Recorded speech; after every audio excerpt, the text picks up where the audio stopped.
Nagbabalik na naman ang inyong tagapaglingkod ng mga balita at pawang katotohanan lamang. Naging mainit nga no sapin sa mundo ng social media.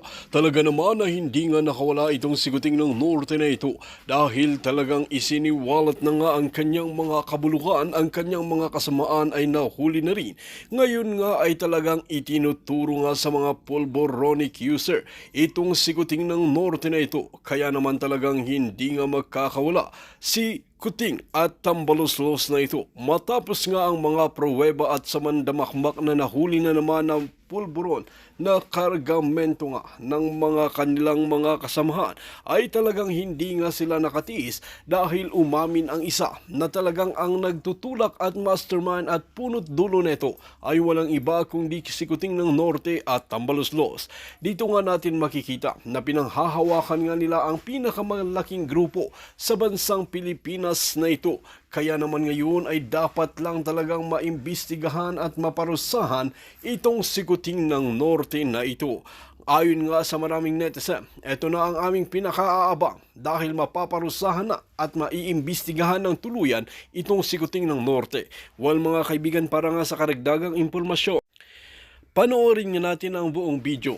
At kung bago ka pa lamang sa aking channel, huwag kalimutan i-click ang subscribe button at notification bell para lagi kang updated sa ating mga bagong video. At para sa solid viewers natin dyan, maraming salamat sa walang sawang pagsuporta. Kung Yes, yes. magpapalabas na, tingnan mo yung mukha. Peke. Oo nga, ik nga. Parang 1 kilo yata ng bugas yan. Ako, of course, ako. Sa sako. Isang sako bugas, hindi 1 kilo. Hindi naman ganyan Isang sako bugas. Pero tingnan mo yung mukha ni Marcos. Walang effort na nag-lift siya ng 50 kilograms. Ako kaya kong i-lift yan. Pero siyempre, madidistort na yung mukha ko dahil, di ba?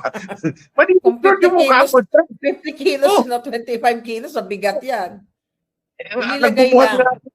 Nagbubuhat nga ako dyan sa Smith machine ko ng 50 kilos or 100 kilos. Hindi na ma-drawing yung mukha ko. Imagine, kasi sobrang bigat. 100 kilos, kaya ko. On either side, 50-50 on either side. Pero hindi na ma-drawing yung mukha ko. So, tingnan mo yung mukha ni Marcos, naka-smile pa. Para siyang Superman. Diyan pa lang mga kababayan, kitang-kita nyo, ek-ek. Tapos pangalawa. Peke pa. Basahin mo. Natupad na ang pangako. Hindi niya sinabi pangako niya. Tingnan mo. Basahin mo. Basahin mo. Natupad na ang pangako. Sinabing pangako niya. Oo. Natupad. Ay sabi niya, 20 pesos kada kilo. Iyan ang pangako. At ngayon, sinimulan na natin itong maisakatuparan sa Visayas region. Yan ang pangako. Hindi na sinabing pangako niya. Matutupad na. Ganyan. Oo. Okay. Pero yun niya yung pangako. Hindi niya sinabing pangako niya.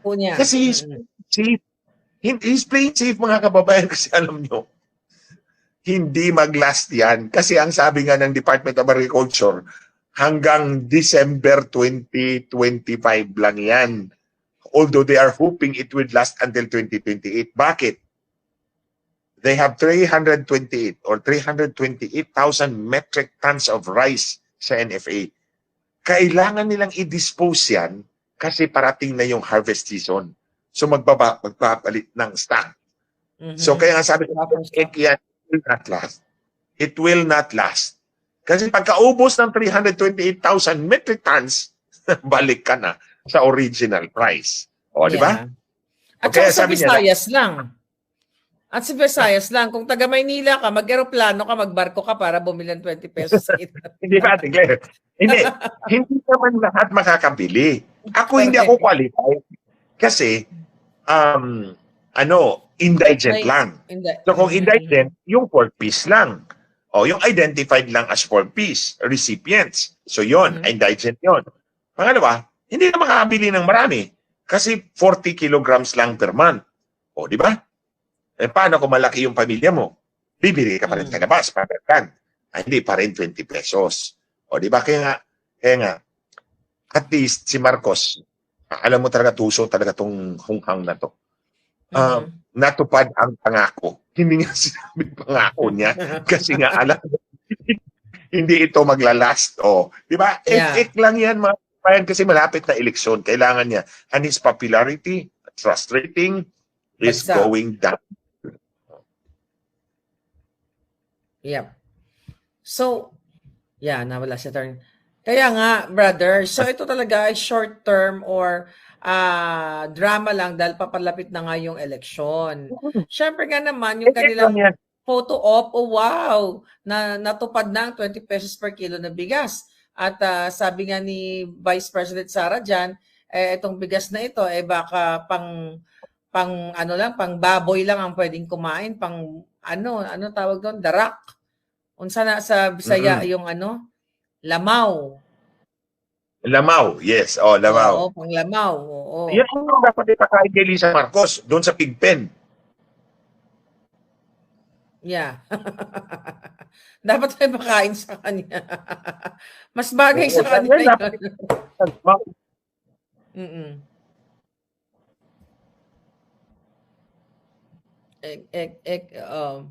True, mabaho daw ang NFA rice. Hindi ka gaganahan kumain. Grabe. At saka imagine mo, hindi pwedeng, brother, no? Hindi pwedeng bibigyan mo lang. Let's say for example, magpalagay na natin makakain yung 20 pesos sa kilo ng bigas at doon lang sa Visayas. Ganyan ba ang approach ng isang presidente o isang leader na dapat ito lang sa area na to, ito dito ko lang tutuparin yung pangako ko sa isang community na ito. Tapos picture ilalagay ko sa headline. 'Di ba? So talagang Ik lang kasi yan, walang kwenta yan. Wag na kayong magpapaniwala kay Marcos. Wala tayong mapapala sa isang drug addict. That's true. Wala tayong mapapala sa isang drug addict. Kaya nga naman, di ba yung kanilang brother, yung kanilang Oplan Horus. Horus, okay. So, ngayon talagang binadgetan pala yan nila ng 8 billion. Nabasa mo naman siguro yun, ano? Yung sinasabi nung kanilang... yung report.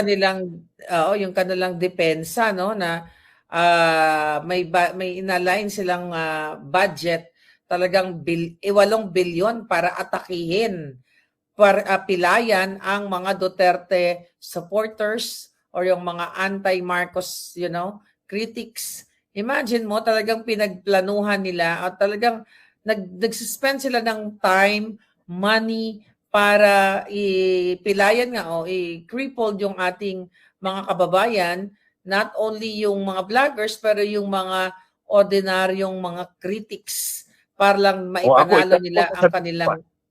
Yeah. Isa tayo, kasama tayo doon. Ako, isa na ako sa biktima. Gusto sana yata itong sampulan kung sino sa kanila ang makalimot paghinga. Baka hindi na sila magising. Pag dininig ng Diyos. Sampul na tayo nito. Tingnan ko kung sino sa sampulan natin. Yeah. 'Di ba? Mabilis pa naman sumampol ang langit. Mabilis ang sumampol. bilis. Pwede na press one night only. Yeah. Kahit anong gawin ni Bangag, basta wag lang dayain, talo pa din si Bangag. So, nakikita naman, at Attorney Glenn, kumusta dyan sa ground sa inyo, dyan sa area ninyo, I mean, yung mga napupuntahan mong sortie kung meron kang na mga event. Ano ang reaksyon ng mga taong bayan? Talaga bang sukang-suka na ang mga tao kay Bangag at sa kanyang mga alyansa ng kabangagan? Actually, the fact that they are willing to listen to me about election cheating, that's a sign na hindi sila, kakampi natin sila, di ba? Kakampi natin sila. I've been to Visayas and Mindanao. Whenever I talk about this, the last time I was in Mindanao, I spoke in a church, and the other one is in a siyam silang magbe-birthday ng 69 years old, and then I was invited to go there. And then syempre birthday yun eh. Pero pinagbigyan ako. Alam mo naman si Tita Mirna, binigyan ako ng time to speak. Syempre my topic is about election cheating, and I got very good reaction from the public. Meron nga isa doon, si Kuya Andy. He traveled far just to meet with me. Kasi alam niya pupunta ako doon. And then ito, Ate Clay, gusto kong i-share sa inyo, mga kababayan. Yung video ng Dayan. Dayaan niya, oo. Ah, Dito mga it so happened, kababayan, share natin ulit. Sige, go ahead lang. Tuloy. so, it so happened na may mag-ina na nanood sa video na yan. Tinawag to sa akin kagabi. So, it so happened na yung mag-ina nanood sa video na yan. And they have a caregiver na Marcos na Marcos. Okay. Okay. So, Marcos na Marcos yung caregiver. Of course, educated yung caregiver. Pero so, nung nagsimula na manood sa video, nagko-comment siya. Sabi niya, nakakapanggigil to, nakakagalit to. Oblivious to the amo niyang dalawang nanonood din. So, nagre-react siya na nagre-react. So, in other words, nagalit siya nung nakita niya, dinadaya lang pala talaga yung eleksyon natin. No? Dinadaya. It's a first-hand, ito yung una kong narinig na epektibo yung video na yan. So, galit na galit siya. Tapos sinabi niya, ma'am, bakit nangyayari to? Then, in-explain sa kanya, sabi niya, sino bang may turo sa kanila? Hindi siyempre ang sagot sa kanya, hindi yung presidente. E pagkatapos nun, anti-BBM na siya. Oh, congratulations.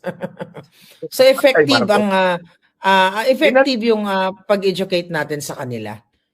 Imagine kikipag-away pa siya sa mga kasambahay niya, sa mga kasama niya sa bahay.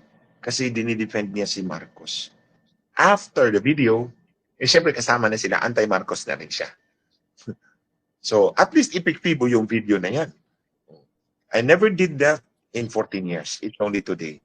Because ngayon ko lang nakita yung gravest peril that we are in. We are in the gravest peril, mga kababayan. Thank you for thank you for doing that, brother. Si Benji, from don't have to pasalamat sa akin. It's duty as a citizen. Yeah. I'm just like you. Pareho lang naman tayong lahat nagmamahal sa bayan natin. Thank you, brother. Brother, si Benji, may sinasabi, no? From Milan, Italy, concerned lang ako. Nag-online vote ako, pero bakit yung casted vote ko halos nandoon lahat ng candidate at nauuna ang mga alyansa? Di po ba dapat yung mga binoto ko lang ang nandoon sa e-ballot ko? Napaliwanag na natin yan? Can you get a screenshot? Kung meron kang screenshot doon? Benji,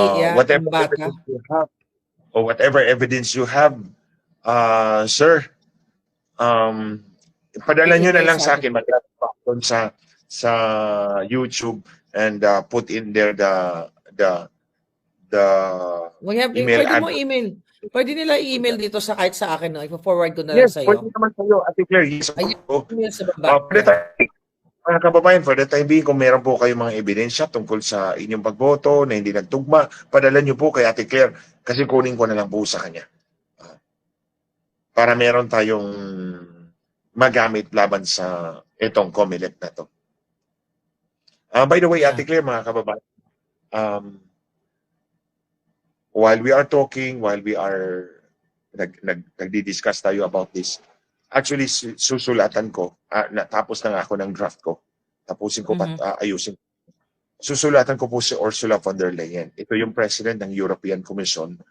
And copy furnish ko yung ambassador ng EU to the Philippines. To put them all on clear notice na itong ginawa ng COMELEC na pag-invite ng election monitors from you, maybe a subterfuge. Gagamitin kayo para gawin kayong stamp of approval, mapagtakpan ang kanilang dayaan. So, ang inihiling ko nila, magpipresent ako sa inyo ng ebidensya ng dayaan ng COMELEC. At imbitahin nyo ang COMELEC doon para sagutin nila. And then, you take it into account sa report ninyo para patas. Kasi kung hindi gagawin ng European Commission yun, yung monitors, kung hindi nila gagawin, kakonsaba sila ng COMELEC. Di ba? Yun lang yun, mga kababayan. Neutralize natin yung kanilang mga ginagawa. Ako, gagawin at gagawin ko. I will make sure George Garcia realizes that I can be the worst enemy. Inunahan mo ako, tapusin ko, George. Manigas ka dyan. Tatapusin natin sa legal na proseso, sa tamang proseso. Hindi sa katulad ng ginagawa nila. Hindi ko talaga patatawaran itong mga hayop na to. Nabababuyin yung eleksyon natin, dadayain yung boto natin, tapos ginurgor ako, that's really one thing that's very unforgivable to me. So magbabayad kayo, George. Ikaw talaga in particular, hayop ka. At syempre Yung si bakla na to. Satanas. Dapat talaga, Siyempre, ano. yung sunod lang yan, dog lang yan ni Lisa Marcos eh. So sunod lang yan kung anong dikta ni Lisa Marcos, yung bakla na yan. Yeah, kaya nga eh. Kaya naman talagang ayaw lumaban ng patas. So parang nagbibinabay sila. So anyway, talagang grabe ang nangyayari ngayon sa gobyerno ni Bangag. Alam mo, ang kanilang, I don't know kung narinig mo, Attorney Glenn, ano, yung statement ng spokesperson nila nung tinanong sa isang interview about sa current situation ng mga crime sa atin. At ang sagot, paglabas daw sa bahay niya, wala naman daw siya nakitang nagsasaksakan o nagbabasagan ng kotse o kung ano pa man. So, ibig sabihin walang crime. Zero crime sa Pilipinas dahil paglabas siya sa bahay, walang walang nandurukot, walang, you know. So, it's like isolated case. At comment on that, Attorney Glenn. Nakakatawa lang kasi. He would be a good spin doctor. Magaling siyang spin doctor. Oo, na hindi porket tingnan mo na lang yung sa Rizal, yung sa bakery na pitong tao pinagsasaksak. Yung iba minartilyo pa yung ulo. Linadyon. Ano yun? Hindi ba porket ba't hindi nangyari sa harap ni Castro, walang krimen nangyayari? Yeah. O, yung si Akon ko O, yung kinidnap. O, yung bata. Ilan na ba yung kinidnap? May batang kinidnap. Si Disney's mother, kinidnap yung dalawang anak niya ni Lisa Marcos. Ni Satanas. Yeah.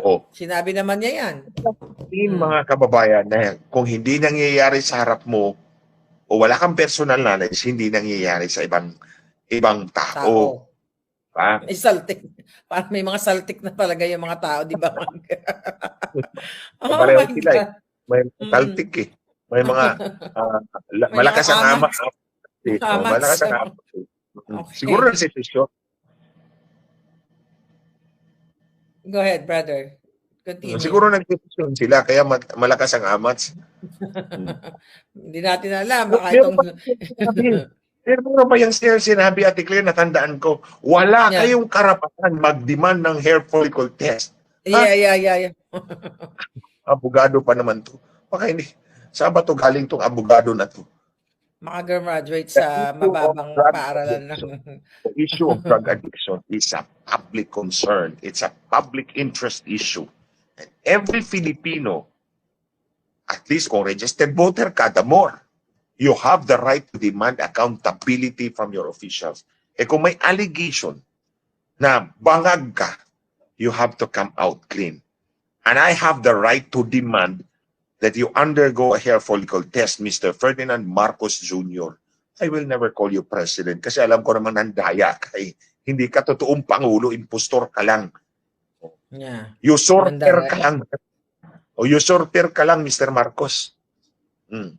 Pero be that as it may, because ikaw ang nakaupo dyan, then I will demand a hair follicle test because there are credible witnesses na drug addict ka. Yeah. Brother, no? Kunin ko na yung pagkakataon, di ba? Siguro narinig mo naman na itong Bangag administration ay kakasuhan daw nila ako ng inciting to seduction. Sedition. Patungkol dun sa pulburon video na ipinakita ko as a lawyer, anong mako-comment mo dyan? Of course, they can file cases against me sa Pilipinas kahit 1 trillion cases pa yan. Alam pa nila, Ate Claire, that criminal laws are territorial. Criminal laws are territorial. So it only applies in the Philippines. You are outside of the jurisdiction of this country. You are not a citizen of this country. How do you apply Philippine law? May saltik din. May saltik. May mga saltik nga. May mga saltik nga. Anong sabi pa, huntingin na lang daw ako kasi puno na raw yung salop. Itong matanda. May mga saltik na lang din talaga. Sarap lang din talaga nila pagtawanan. At sinasabi pa nga. Mas ito lang, gusto ko lang para marinig na ating mga kababayan. Kailangan daw pasampahan nila kung kung masampahan na raw ako ng sangkatutak na cyber libel, baka pwede na nila akong pwede na raw sila makipag-ugnayan dito sa Amerika para ipa-extradite ako. Or, Ito nga citizen ng Pilipinas eh. You're an paano ka American citizen. i-extradite? Yun na nga, paano ka nga i-extradite kung hindi ka na citizen ng bansang... Pagtatawanan lang sila ng American government.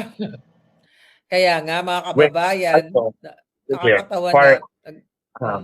It's not actually the feasibility of actually filing a case against you, but it's more of optics. Tinatakot nila yung ibang katulad ng Pilipinas. Oo. Yes. That's all and be all of it. Tinatakot nila ating mga kababayan na huwag kayong magsalita laban kay Marcos, huwag kayong mag-comment laban kay Marcos. Ako, inaakusahan ko nga ito, ikaw tuta ni Lisa Marcos, mandaraya ka. Sige, kasuhan mo ako.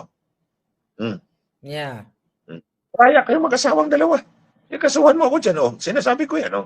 I make a categorical allegation against you publicly na mandaraya kayong dalawa. Hindi naman pwedeng yung asawa mo lang na halimaw ang makikipag-meeting sa Smartmatic na wala kang alam eh. Halimaw talaga, wak-wak yun eh. Yeah, sana ilabas na nung yung ating kaibigan kaibigan mo rin yun eh. Ilabas na yung litrato ng isang anggulo ng pandaraya ng 2022 at ginamit ang military forces according to our friend. So, hopefully maging ready na siya dahil nakausap ko naman siya at sinabi niya sa akin talaga, Attorney Glenn, na tama ang sinabi mo na dinaya talaga ang halalan. Kaya nung narinig ko yan at masayang-masaya ako na marami palang nakakaalam na hindi lang si Glenn Chong ang nakaalam na may foreign intervention. Ayoko namang magsabi ng kasinungalingan kasi alam ko naman na kung kasinungalingan ang sasabihin ko, that's the easiest way to gorgor me. Di ba, mga kababayan? The easiest way to gorgor me. And I have so many enemies dyan sa yung mga masasamang tao. Ang dami nila. Yung mga masasamang tao. O mga wakwak. Gusto nila akong gorgorin. But they cannot. Imagine, I survived 14 years, 15 years na wala silang... Sige. Imagine, I survived 15 years na masaya every day na habang yung laban ko na high blood na kung ano gagawin nila sa akin. I survived. Sa atin, habang tayo ay nagsasaya, sila ay gigil na gigil sa atin. Baka malimutan ng huminga dahil sa na high blood na pala. Yeah. So you see, Ate Claire, before we end, gusto ko lang talaga itong ikampanya itong dalawang mayor ng ating mga kasama sa, actually mga kandidato to ng PDP. Okay, go ahead. Sa ating mga kababayan dyan sa Lapu-Lapu City, hiningi ko po sa inyo yung boto nyo para kay Mayor Takahashi. Siya yung kandidato ng PDP laban dyan sa Lapu-Lapu City. Takahashi. Takahashi. Si Christine Takahashi, yung husband niya is Japanese. Yung dalawang kalaban, matagal na yan sila dyan. Paulit-ulit na sila. So, ang sabi ko nga sa inyo, Mayor Christine Takahashi, good luck. Iboto natin dyan sa Cebu. Yung bahay nila, yung sasakyan nila lumaki, pero ang sa inyo, mga kababayan, sadly, ang lumaki ay ang utang. So sila lang umasinso, kayo hindi. So better choose a new leader. And that's exactly the same na gusto kong ipaabot sa ating mga kababayan sa Iligan City. I'm rooting for Mayor Franklin Quijano. Si Mayor Franklin Quijano served 2 terms as mayor and siya ngayon dato ng PDP laban. Iba na ang mayor ngayon. So si Mayor Franklin Quijano is challenger. So, pero siya yung kandidato ng PDP laban ng mga grupo ni President Duterte. Alam mo, Ate Claire, mga kababayan, dito si Mayor Franklin Quijano, nung tumakbo ako ng 2019, kinampanya talaga ako nito. Pinauna ko pumunta sa Iligan, siya ang kasama ko, kinampanya niya ako doon. And yun nga, sabi niya, wala tayong pera ngayon. Ngayon, itong pagkandidato siya, wala tayong pera. Ito, fight for love lang tayo. So yan mga kababayan, ang patunay na hindi magnanakaw yung tao. Hindi magnanakaw kasi kung magnanakaw pa, frankly, marami siyang pera. Ngayon, fight for love lang tayo. Pero yun nga, ang hingi ko sa inyo sa Lapu-Lapu, sa Lapu-Lapu City, sa Iligan City, tambakan natin ng boto ang kalaban. Ibuhos natin ang boto para kay Mayor Takahashi sa Lapu-Lapu at Mayor Franklin Quijano sa Iligan. Itong dalawa. So, panghuling salita. Go ahead, Attorney Glenn. So, iboto natin ang ating mga magigiting na parating na mayor ng Cebu, si Christine Takahashi and Iligan City. Ang buong pangalan, Attorney Glenn? Franklin Quijano. Franklin Quijano. Ayan, pahuling salita o mensahe patungkol sa online voting at sa Dayaan 2025 para sa mga kapapasok lang, Attorney Glenn, at sa mga kababayan na nanonood sa atin. Ulitin ko sa inyo mga kababayan na sa mga kababayan natin boboto, hindi lang actually sa online at iyong haharap talaga sa makina ng Miro, magdala po kayo ng listahan po ninyo na mga iboboto nyo. At huwag nyo nang baguhin yung listahan nyo. Tapos paglabas po ng resibo, ikumpara nyo po doon kung tugma pa. Kung hindi, kumuha kayo ng picture and then evidentiary matter yan, magreklamo kayo sa electoral board. Kailangan may papel yan ha. I-report nila na hindi nagtugma, pipirma ka. Tapos kumuha ka ng kopya, yung kopya mo. Tapos pwede mong iscan o kunan mo ng picture, yung picture ng resibo at na listahan mo, kundigo mo, side by side, plus yung copy ng complaint mo. And send it to Ate Claire sa kanyang email. For now, bago ako gumawa ng isa, and then kukunin ko na lang kay Ate Claire at yung gagamitin ko dito sa ating laban para malinis yung eleksyon natin. At pag hindi kayo pinayagan, sabihin nyo, ito yung tinuro sa amin ni Glenn Chong. O sabihin nyo, siya yung papanagutin nyo, kaya siya yung nagturo sa amin. Para naman sa ating mga kandidato, kumuha kayo ng certified true copy, wag kayo magnakaw ha. Baka sabihin nyo, si Glenn Chong nagturo sa amin, nakawin daw. O wag kayo magnakaw. Certified true copy ng print log, ito yung record ng lahat ng transaksyon ng makina, at audit log and then print log. Ito yung record ng lahat ng transaksyon ng server doon sa munisipyo. Padala nyo muna kay Ate Claire, kung hindi, dito na sa akin, kunin ko na lang yung nandun kay Ate Claire para pag-aralan natin at mahuli natin yung kanilang dayaan. But more than that, sa ating mga botante, lahat tayo, kung gusto natin na tayo ang mananaig, hindi ma-impeach si Inday Sara, hindi makakonsolidate ng political power si Marcos, at hindi mabago ang konstitusyon natin,